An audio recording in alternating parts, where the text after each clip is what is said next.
to another Retail Media Thursdays. I'm Megan Harbold, and today we are here with Jeffery Bustos of the IAB. Hello, welcome Jeffrey. Thank you for joining us for Retail Media Thursdays. Why don't you give yourself an intro?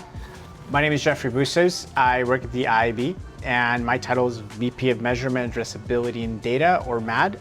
Where over the last 3 years, I've been developing standards and best practices for retail media in the US, collaborating with our friends in Europe, Latin America, and even Australia. Amazing. And we are today here in the full shilling. Why are we here? Well, when you told me we were going to go around Wall Street, I remember back when I was in the Group M Mafia days, and we used to come into the shillings back when I used to work in paid search, when I used to use Kenshu. So I was just like, shillings, why not? But yeah, this place was a lot of fun. We used to come here after work, after a stressful bid optimization and some SQRs. Oh my goodness. We'd come here and we'd actually have contests to see who could come up with who had the funniest SQRs. To like encourage our analysts to do SQRs because they're really boring. Yeah. We would have contests and then they would read their funniest SQRs and then like we would have small prizes for them. That's awesome. So yeah. It's a good vibe. And they have Yingling, which and they have Yingling. I both are very fond of. Yes. Cheers. All right, one last quick intro question. What was your peak of the week, personal or professional? Peak of the week. I was in Turkey last week for Brand Week in Istanbul. Ooh. Yes. It was amazing. Was that your first time? It was my first time in Istanbul. Ooh. I don't think I was prepared for how big of a city Istanbul is. It's like 5 cities in one. Crazy. And just the food was amazing. Everybody was really nice. I got to share the stage with Mimeta, which is the biggest retailer in Turkey. So that was really great. And it was really awesome to kind of see like how retail media is evolving differently across different parts. It was interesting because in store, I think they were pretty advanced. And then from an on-site perspective, they're actually seeing much higher investment in display ads versus sponsored product ads. And I feel like that's literally the complete opposite of the US. Yeah. So it's kind of interesting to see how, a lot of these retailers are developing these omni-channel strategies, but a lot of times what you're investing in is kind of like what the market dictates, how brands are investing, how consumers are interacting with the platform. You have been such a pivotal leader in kind of defining incrementality. And as it's such an incredible buzzword right now in this space, I was wondering if you could maybe just start us off with what is your definition of incrementality and why, based on what you've seen, is this so incredibly important right now? So, according to the measurement standards we wrote, incrementality is the causal impact of an ad to an outcome.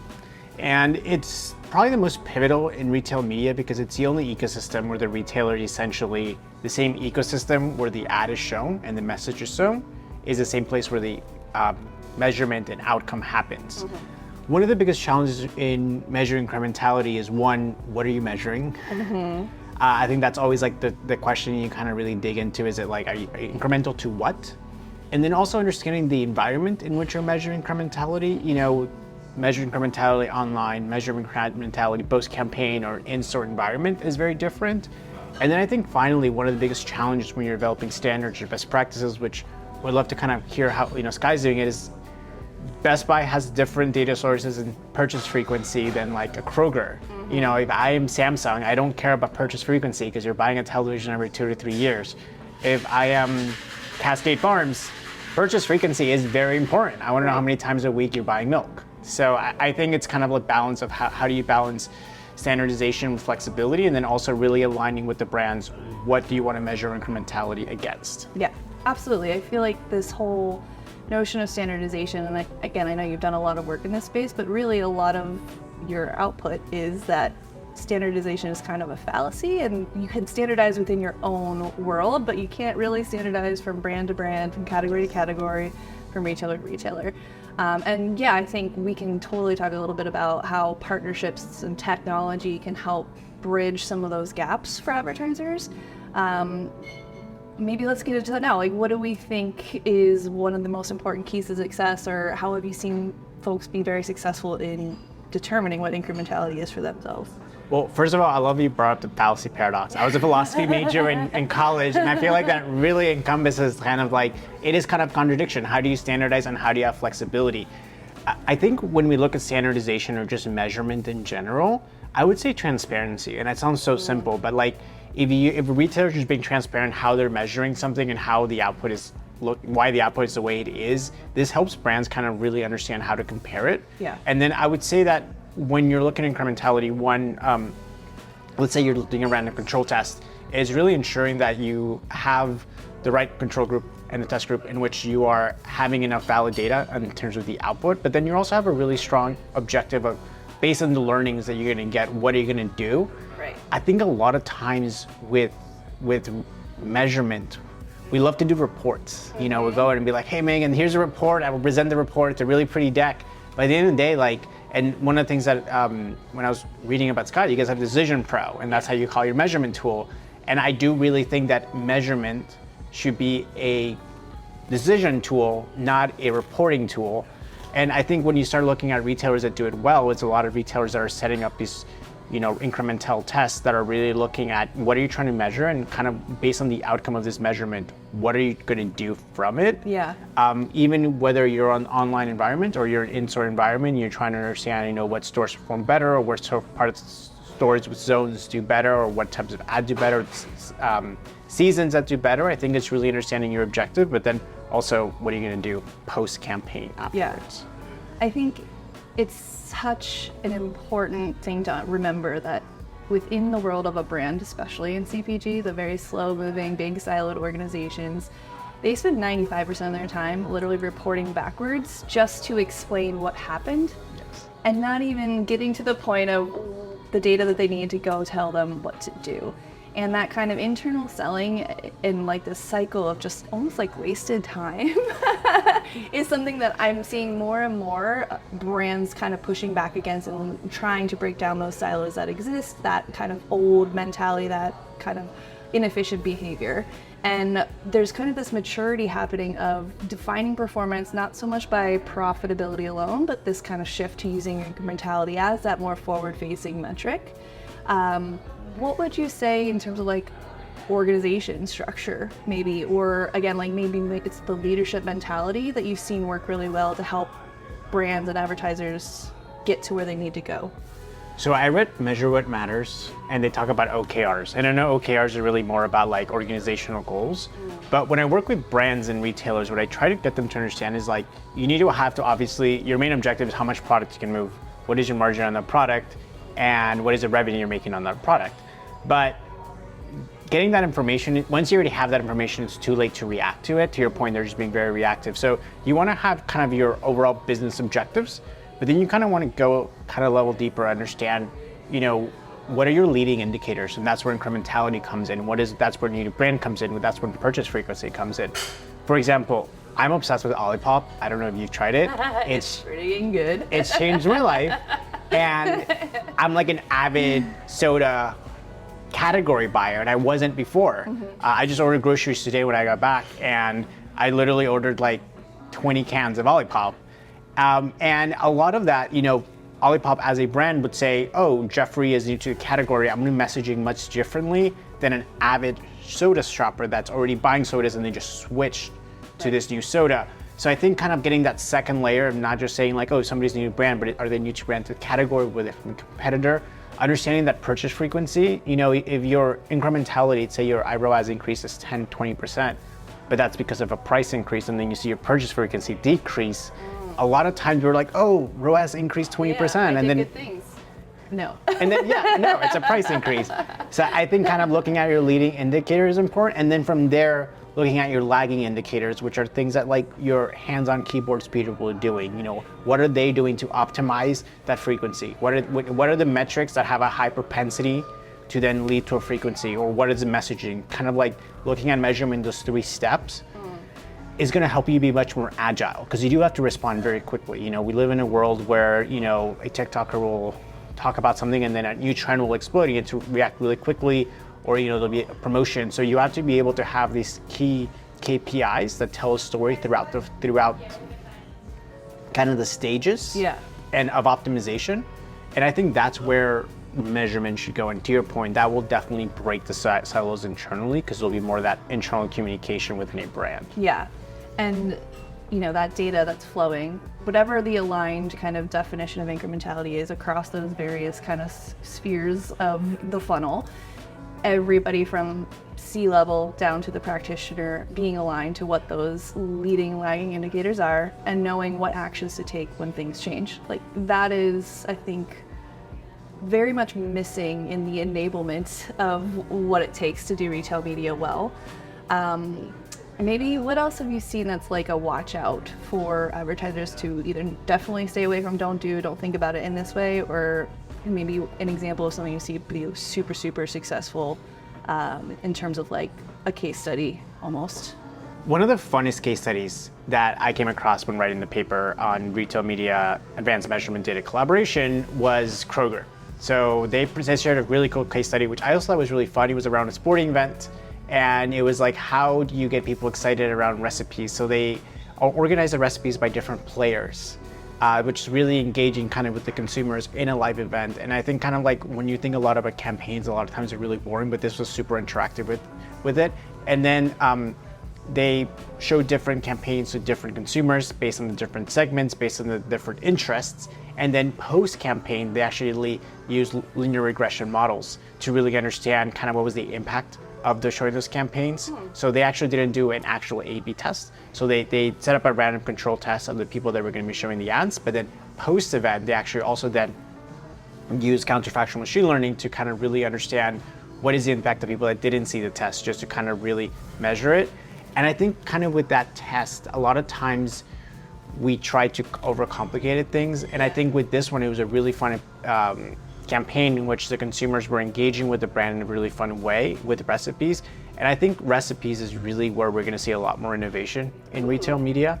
Because I mean, like if you see the latest innovation with, I think it's Instacart, where you can just like type the recipe you want or write the recipe. And then I'll just show you all the ingredients and you can buy them. Yeah, add the cart, boom. It's amazing because like the worst part of recipes is not finding the ingredients. I remember the early days at Hershey, we were pushing Instacart to come up with this, and it's 8 years later, finally here. But it took that long to do it well, right? Yeah, So your point, yeah. it's all about that customer experience. Now we're here, yeah. Now we're here. Yes. Okay, so we talked, I mean, your example was great, the Kroger example. That's obviously a bit more contextual, targeting upper funnel, kind of getting them aware, getting onto that list maybe the first time.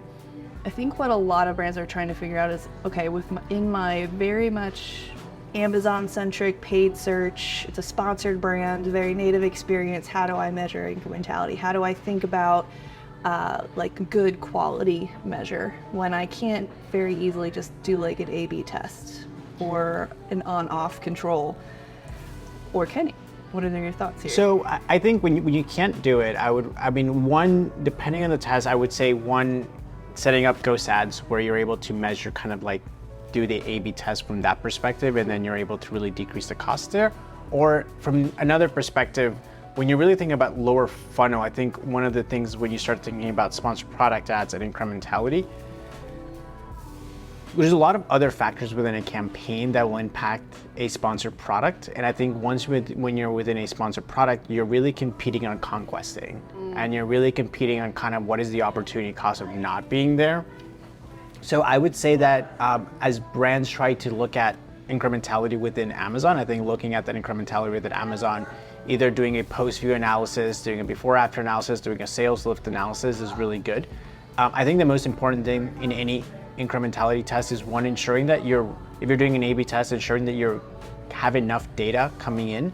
Also ensuring that you're accounting for data bias. So even if you have like 1 million people and you break out 20 million people and you show it to 8 million people, you're not really going to show it to the 8 million people because not all of those people will be present. And you need to account for the fact that if you bid too aggressively, you can create extra noise into the campaign. So how can you create a most seamless tests? Yeah.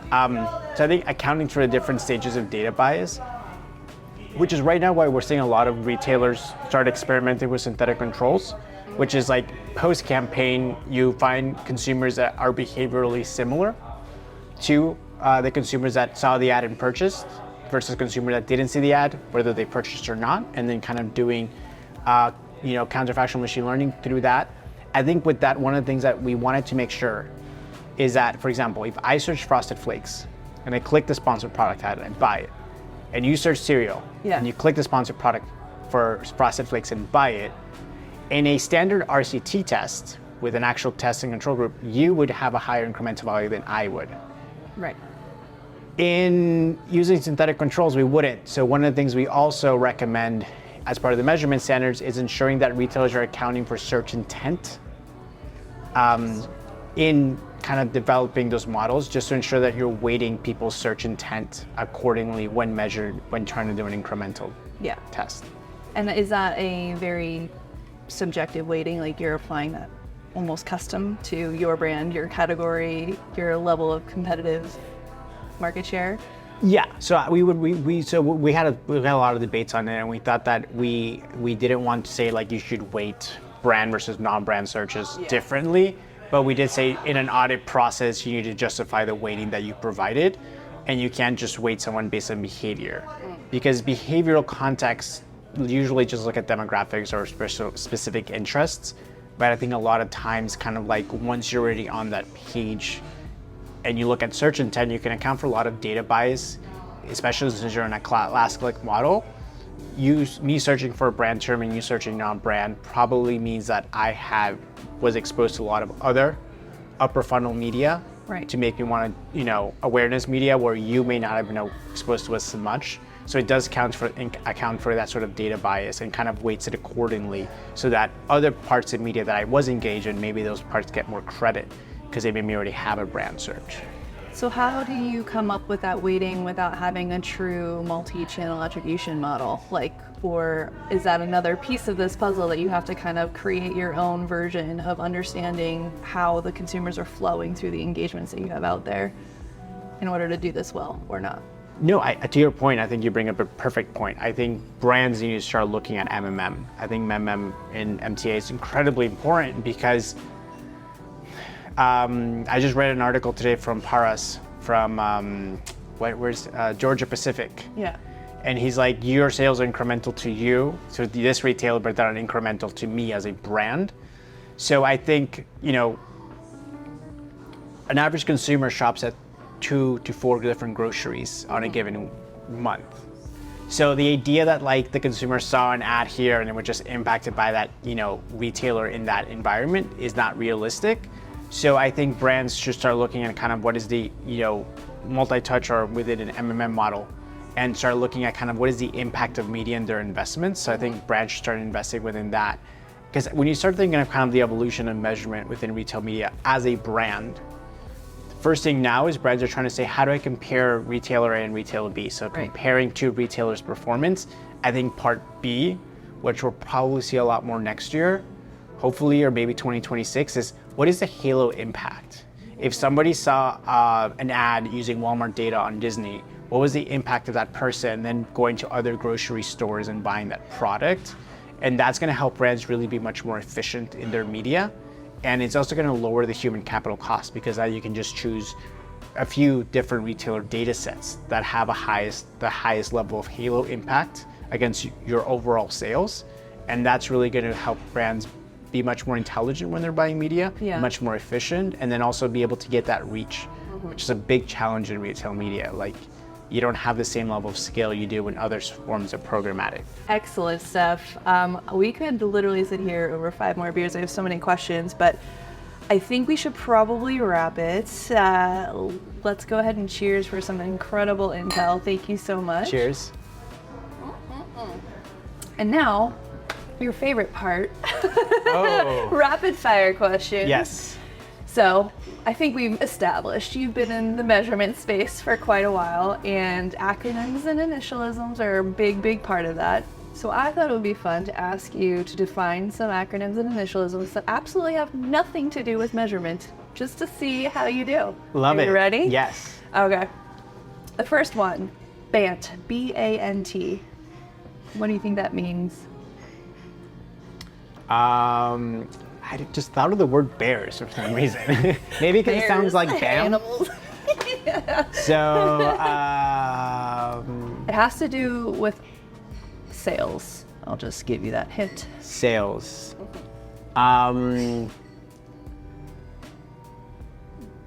Bilateral, business, administration, negotiation, transactions. Not too terribly far off. It's budget, authority, need, and timeline.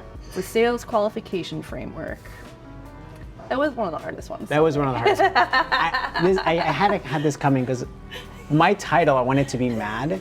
So my coworker and Andrew and I spent like 2 weeks thinking of like how to make our title mad. That's how we came up with measurement, addressability, and data. That's awesome. I did not know that. That fits perfectly. Okay, so the next one, I didn't even know this was an acronym, but SNAFU. SNAFU, I did not know that was an acronym. I know, it is. Is it like snag fumble? No, it is 5 different words, and it's actually a military acronym. Oh, wow. And it does mean like chaos, right? Like as we use it in normal day. But yeah, it actually has 5 different words to it.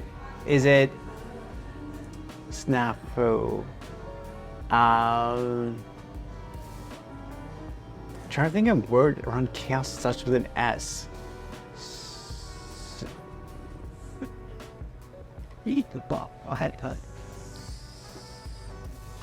Soul? No. Salt? No.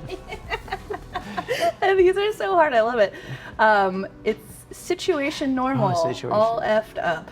Oh, situation normal, all effed up. That is so much better. That's pretty good. I'm just going to start using that. I know, just say that instead of SAFU and see who was like, what? Yes. Okay, the next one is TLA.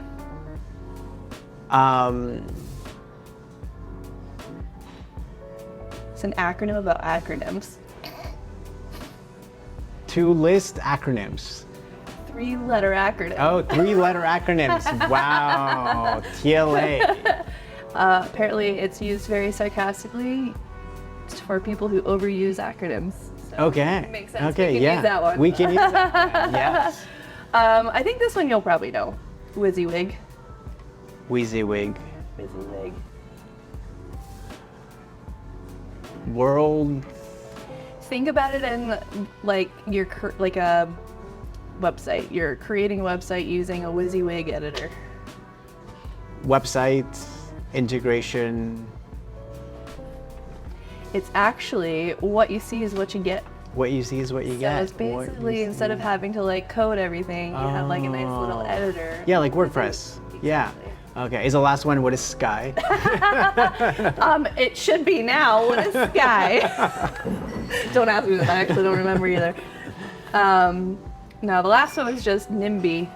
This is text speak for all those kids out there. NIMBY. NIMBY. No, I don't know. I don't know either. I'm not hip with it. Not in my backyard. Not in my backyard. Not in my backyard. Wow, yeah. No, I'm not in with the cool kids. One of my Gen Z team members said no crumbs, and I was like, there's no crumbs, and I actually took it literally. It was very embarrassing, and now the whole internet will know this. So, yes. No, this is great. I would have failed every single one of those. I'm glad I stumped you. No, those were hard. Those were difficult. It's better than singing songs, though. Those were much better than singing songs, yeah. I'm so bad at singing songs. That would have been painful for our listeners as well. Awesome. Well, thank you. Cheers one last time. Thank you so much. This was a ton of fun. Awesome.